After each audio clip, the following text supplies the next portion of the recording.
Hello guys, welcome to Anil Nair classes. Myself Venkatesh Parmanchala. ఈ రోజు bit of the day. According to the final data of census 2011, the literacy rate has registered an increase of dash percentage points. అంటే 2001 నుంచి 2014 వరకు చూసుకుంటే 2011 వరకు చూసుకుంటే మన అక్షరాస్యత అనేది మన భారతదేశానికి సంబంధించిన అక్షరాస్యత అనేది ఎన్ని పర్సంటేజ్ పాయింట్స్ అనేది పెరిగింది, ఎంత పర్సంటేజ్ పాయింట్స్ అనేది పెరిగింది.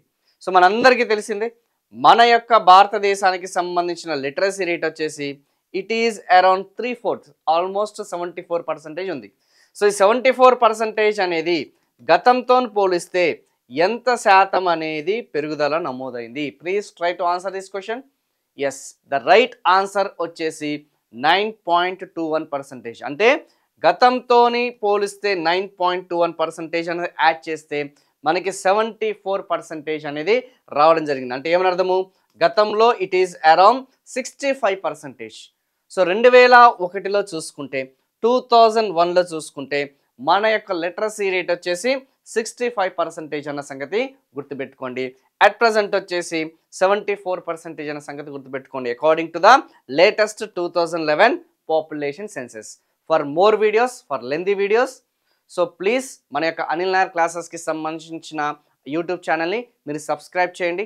ఇది కాకుండా మన అనిల్ నాయర్ క్లాసెస్కి సంబంధించిన యాప్లో మీ అందరికీ జనరల్ స్టడీస్కి సంబంధించిన కోర్సెస్ అనేది అవైలబుల్గా ఉన్నాయి.